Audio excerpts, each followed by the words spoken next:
Vitamins ගැන හරිද වැරදි? ගොඩක් හෙල්දි වෙන්න කියලා හිතාගෙන මල්ටිවිටමින් එකක් ගන්නවා. වැරදි. සාමාන්‍යයෙන් හෙල්දි ගොඩක් කාලා බීලා ඉන්න කෙනෙක්ට මල්ටිවිටමින් එකක් ඕනේ නැහැ. හැබැයි ගොඩක් වයසක කෑම අඩුවෙන් ගන්න කෙනෙක්ට සමහරට මල්ටිවිටමින් එකක් ඕනේ වෙන්න පුළුවන්. හැබැයි ඒක ડોක්ටර් කෙනෙක් බලලා තමයි ඩිසයිඩ් කරන්නේ. තමන්ගේ හිමොග්ලොබින් අඩුයි කියලා හොයාගත්තම යකඩ පිටි ගන්නවා. වැරදි. හිමොග්ලොබින් අඩු වෙන හේතු ගොඩක් තියෙනවා. ඒක හේතුවක් තමයි යකඩ අඩු වීම.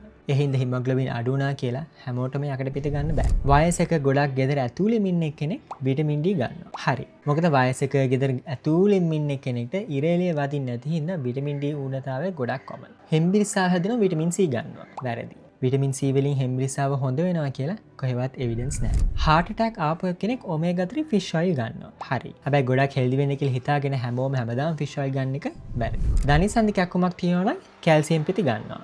වැරදි. මොකද ධනිසන්ධි කැක්කුම් හැම එකටම හේතුව කැල්සියම් අඩු වීම නෙමෙයි. හින්දා හේතුව හොයාගෙන ඒක ට්‍රීට් කරන්න ඕනේ. මේ වගේ හෙල්ත් ටිප්ස් විනාඩියකට වඩා අඩුවෙන් දැනගන්න ෆලෝ කරලා තියාගන්න.